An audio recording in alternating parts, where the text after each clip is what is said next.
Hi guys, today I'm just going to show you a few things you can do with distressed inks.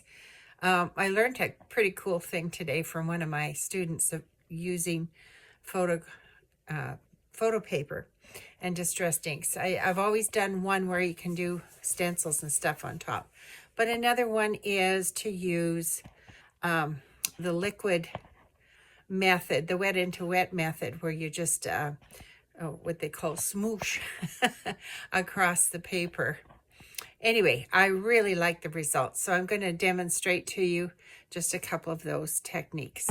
Okay, this is a technique where you can just use your photo paper just the way it is. It's the shiny photo paper, and you can stencil on top, or you can stamp on top, or whatever. The other one is going to be a liquid technique, and you can get these beautiful, beautiful colors. And it's sort of like a watercolor technique, and you don't have any really control over it. And I think that's what I love about it, is it's just so abstract and free-forming. Anyway, first I'll show you the stencil technique, stencil stamp technique. Anyway, so you can do layers on top of layers, and I actually think I'm going to start here with this kind of process with a simple design at the beginning. You know, you make it more complicated as you go along. So I'm going to start off with a lighter color. Oops. I want to use like a yellow here. And I'm going to use this false old amber. Okay, and you just do it like you'd apply any other stencil onto a piece of paper. You just put it on, but now I'm holding it in place because I don't want it to go all over the place. And I got to kind of watch the stencil here. I don't want to, you know, make it go where I'm bunching up the stencil and causing it to rip or whatever. And unlike when you are shading in a piece of paper, have to really sort of lift it up and push it along. Okay, I'm going to leave that. Now I'm going to go with a, let's go with this worn lipstick here, which is sort of a pinky color, which I quite like. And we're going to get this beautiful, okay, mixture of oranges and yellows with the pink. I think we'll get some oranges.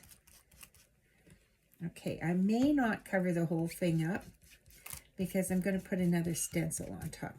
I just wanted to show you how cool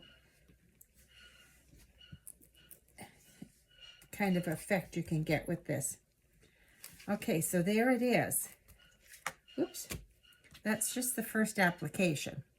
And I've left this because I'm going to put another stencil on top. So here's my other stencil, and it's got tiny, tiny little bubbles on it, I guess you'd say. I don't know if they're bubbles or what they are. I'm going to go with a aged mahogany, which is really sort of a dark red almost. Okay, let me just ink it up. Now that spot I missed, I'm going to come into that area. Always in a circular motion. Now, it's coming up. I'm going to bring it up here into the yellow. I want to see what happens when I mix those colors together. You want to make sure that your dauber, or whatever you call it, is got lots of ink on it, so that we leave a really good amount of ink, and it goes a long ways then. Okay, let's just lift it up. Isn't that cool? That is really cool how that worked. Okay, now I think what I'm going to do is I'm going to do a stamp on top. And I've got this stamp with letters, so I'm just going to stamp it like you would normally. But I think I will use, whoops, oh, just a minute. Okay, we'll try this again. My neighbor has teenage kids, so they're honking the horn. Anyway, I'm going to ink it up with this pine needles. It's a green. Okay.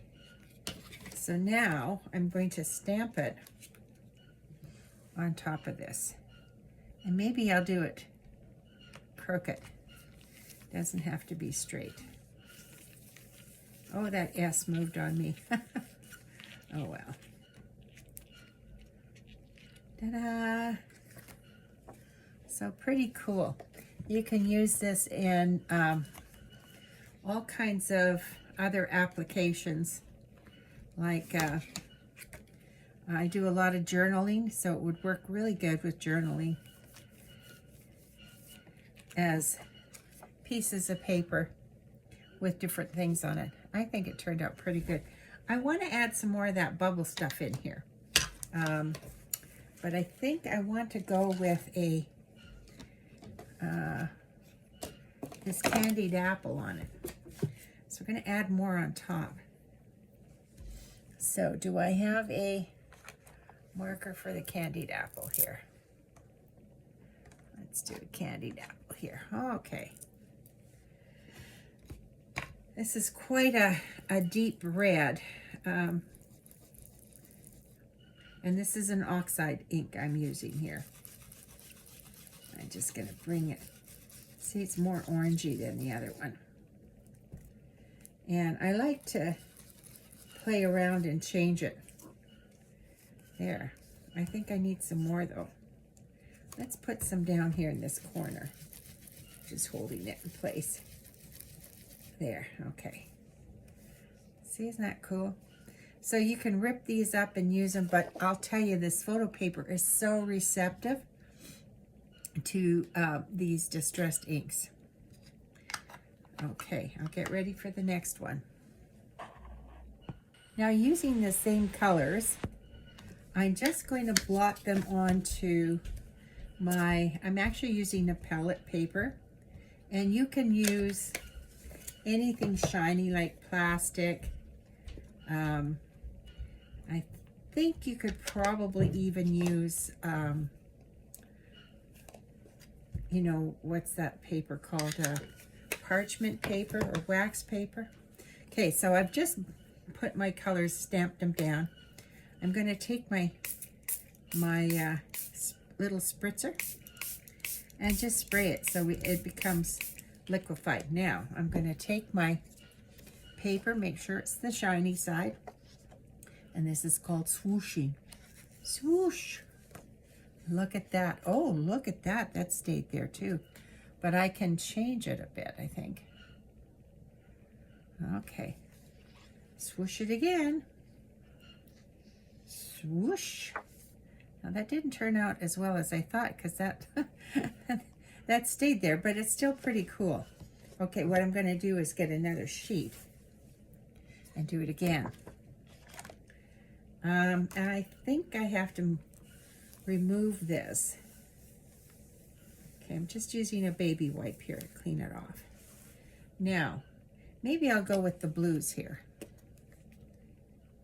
Just put your paint down, or your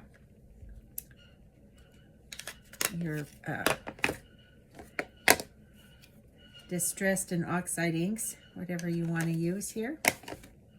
I want to use this one too. I'm going to go with the blues, different type of blues, and maybe I'll bring in this blue-green here. Okay, there we go. Nice combination of colors. Okay, again, spritz. Maybe I spritzed it a little too much on the last one. Okay, now I'm going to swoosh it. Oh, that's better. Swoosh it again. And you can dab it. if you just want it in a few places. Oh, I love that, don't you? I just think it's gorgeous. Look at the colors. Look what it's doing. Now, if I'm to spray some areas, okay, it moves it around a little bit. Okay, let me go back. I'm going to take some of this again and just with this little bit of blue on here. Let's see if that does anything. It just changes the color a little bit. I almost need some more. Where's my baby wipe here? Okay. I do want to add another. Let's go with this dark. No, I want to keep with this blue-green here. Okay, there we go. Let's do that again. Okay, let's try it. There. Oh boy, look at that. There. Oh yeah. That's better. There. Stabbing it. Dabbing it. Dabbing and stabbing. Now you can wait till it's just about dry and you can do another application. And it changes it. Wow. I'll tell you, they sure look wonderful. Okay, it's just a different way of using these. Now, next one will be the mono printing. So I have a little 6x6 inch jelly plate, and I have my pellet paper here. Because what I'm going to do with that is the way you apply your, like you can apply it directly on, or you can just take your roller and roll your ink on. Now, a lot of times you might not even be able to see this. It looks so thin. But the reason I do this is because you have to spread the paint or the ink out. And I think I need a little more. So this is the violet, wilted violet. Now, you can look on here, but it doesn't even look like there's anything on there. But let me show you. I'm going to put my stencil on top. And press it down. Now this is a stencil.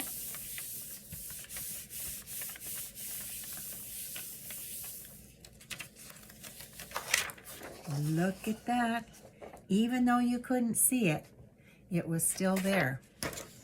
Now, of course, I'm going to end up with a ghost print here underneath. Again, you can't see it, but it's there.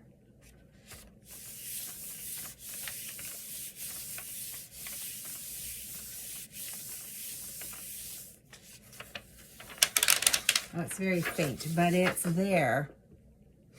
Okay. So let me try another color. This time, I'm going to apply the ink right on top. And I think I will go with a peacock feathers here. So I'm putting them on top. And when I apply it, I'm kind of twisting it a little bit because I do want the ink to get on there. Now let's just get rid of this color here on my roller. Okay, now you don't have to push hard. You just want to even it out on there. That's why I'm doing that. Okay, where's my other little stencil here? Here it is. Okay, so let's put this stencil down. And I'll use the other side since this one is very faint.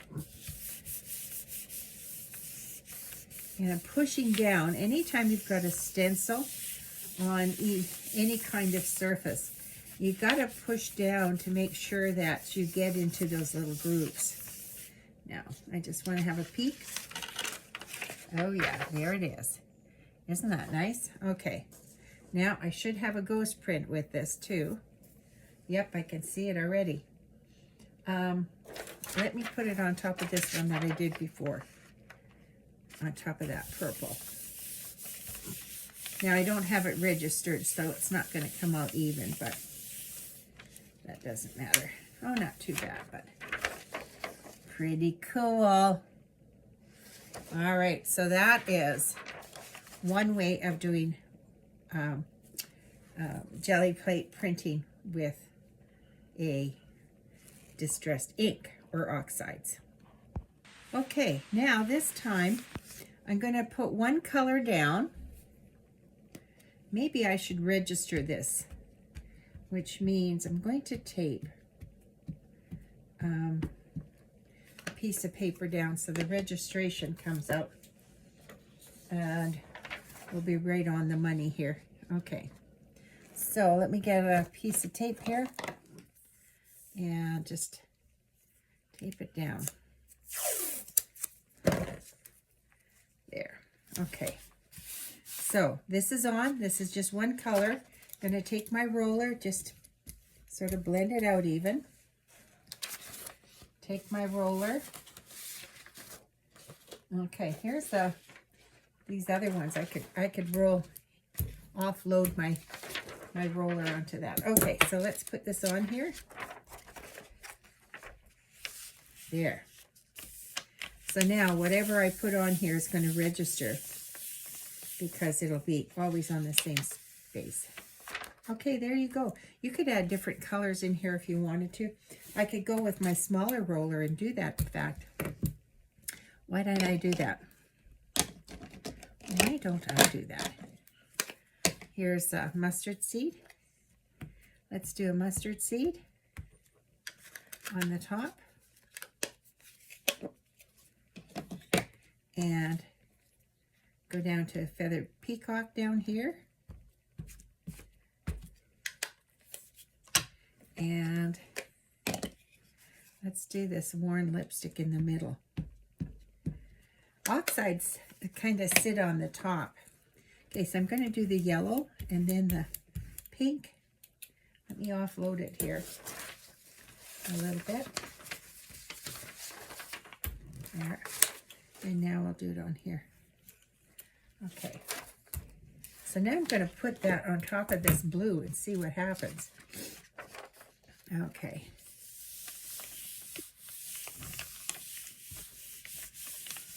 Now this is just color on top of color. So I've almost got a rainbow type effect here. Okay, now I'm going to add a stencil on top of here, but I want a really, really dark color. So maybe I'll go with this, where is it? This chipped sapphire, this dark, dark blue.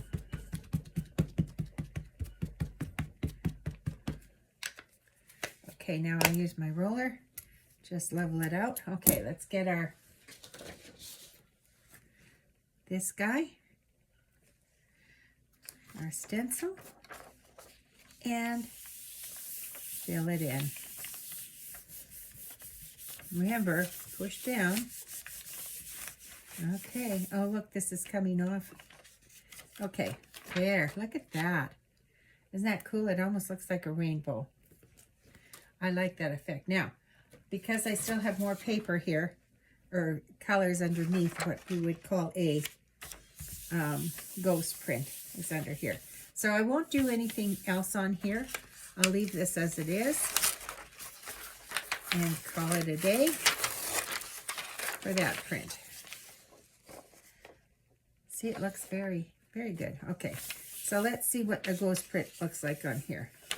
Oh, look, and see, there's even the remnants underneath. What I like about using distressed inks on this a jelly plate is if I have the finest detail, like a feather or something, maybe I should get a feather, and just show you how it really shows everything up.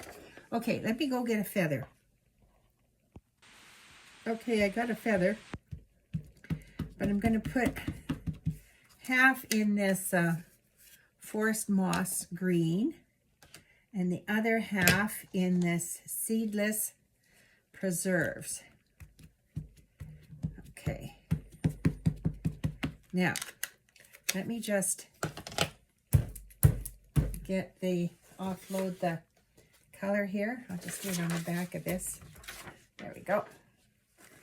And do the yellow and go over to there. Okay, that should be good. Now, here's my feather. Such little details. Now, we're going to see how this turns out. I'm going to put it on here just like that. maybe I'll put a stencil on top. What the heck? Might as well play on top of this while we are at it. Okay, because this won't be the print that I'm actually after. You'll see in a minute what I mean by detail. Okay, push it in. So when I'm pushing into the plate, what's happening is I'm leaving an impression of what's on top. Okay, this will be very spotty.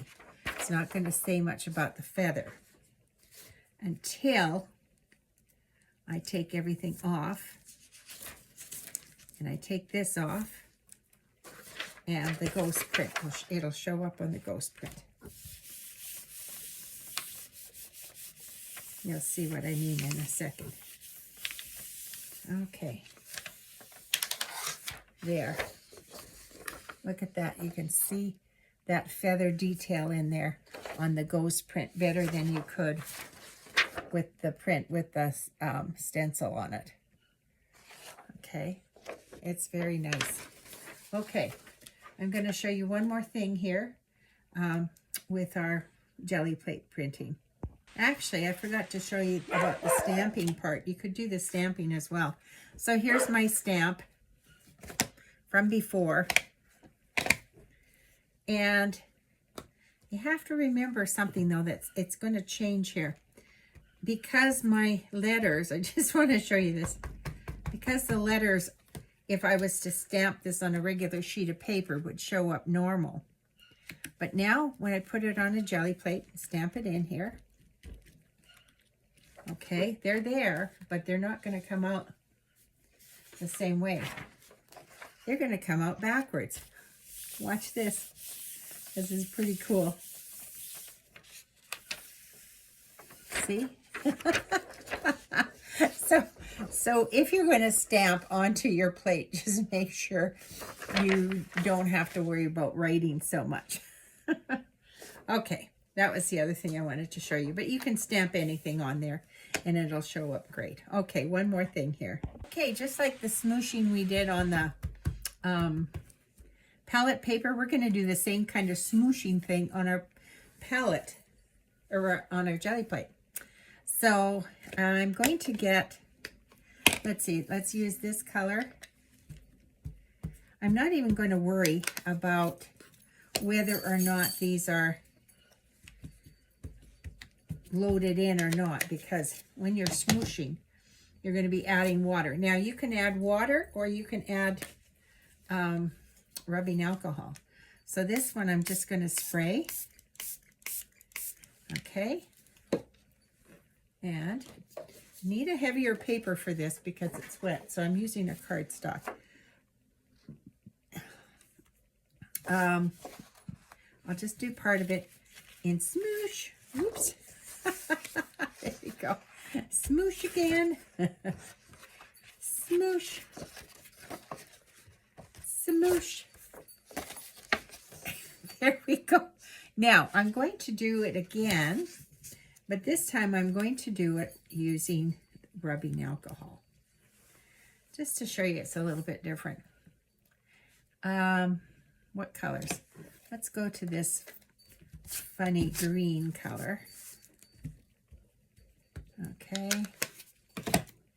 And this nice bright Mermaid's Lagoon.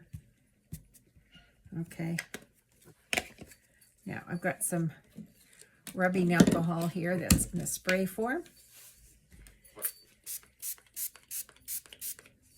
Okay, it's really quite saturated. You can see much more saturated than the water. I'm going to fold the paper and do it this way because I don't want to. There. That's not going to. There. Okay. Oh my, this didn't do quite what I thought it would do. It's not smooshing as nicely. I think I need to add more spray here.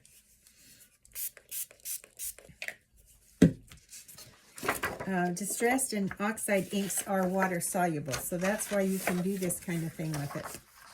Well, that's kind of cool though. It's not as wet as the water, so it's not doing as much. Now, I might add a different color in here now. now that we got that in here, let's go with this tumbled glass here. This is an oxide. Oxides kind of sit at the top. And let's go with it. I don't know if the antique linen will show up, but I bet you this one will. This is squeezed lemon. There's like 60, uh-oh, look what I did. Contaminated it. Should have done the yellow first. Okay, so what I'm going to do is just put it on there. See if I can undo it. There, okay.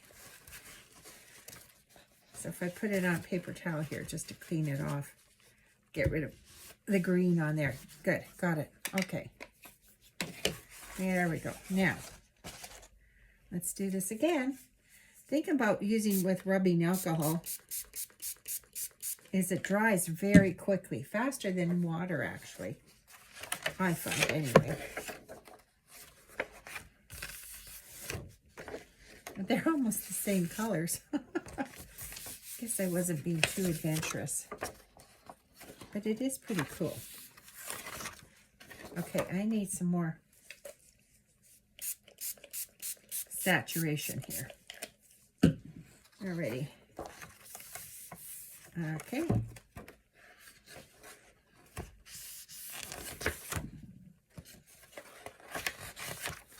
That doesn't want to activate here for some reason. Oops.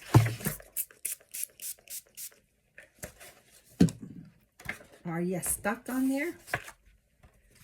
No, I guess it's gone. It's done. Okay. Pretty wild, isn't it? I think it's cool. Okay. I'll talk to you in a minute.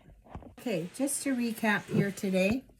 Here were the a stencil application right onto photo paper. And by the way, I used my little brush here, foam brush thing, to blend in over there.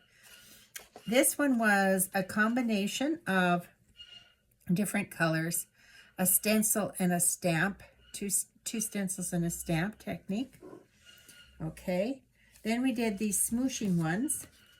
So this one was from before, where you wet it on your palette paper or your any kind of shiny surface. Okay, here's the first one, and you can see the shape of the stamp there, where this one is much better. You don't see any stamp shapes. And while I still had paint or ink on my palette paper, I did another one. You didn't see me do this one, but this one is using the rubbing alcohol instead of using water to activate it. So this is just plain stamp on top of a jelly plate print, or a jelly plate. This is multiple stamps on the jelly plate print, actually 2 of them, different colors. This was, oops, another one with 2 colors. Or no, we did 3 colors underneath and another color on top. So we had layered them, layered these until we did the stencil on top, and then that was another color. Okay, this is the ghost print from that last image. So I really like it. Then we did one where we used a feather. And first I did put the feather down, and then the stencil on top, and then I tried to print it up. And you can really see the feather there. Okay, this one was that same kind of technique, but I just wanted to show you that if you're stamping, to realize that everything is going to come out backwards when you're dealing with a jelly plate on this application, this type of application. Here's some more smooshing done with rubbing alcohol, just on regular cardstock. You can probably use watercolor paper and it would work really, really good. Now I could go back in here and do some more if I wanted to. Here's another one done with rubbing alcohol. And I could probably go back in, and I just might do that. Anyway, just thought I hope you enjoyed that little section on distressed, and Oxide Inks. They are wonderful to use, and I hope you try them out. Okay. You will need to get some kind of smudger, by the way, to help you blend. You can use makeup sponges too. And there's so many things you can do with distressed and oxide inks. I just wanted to share that with you. Anyway, press the like button, and we'll talk to you later.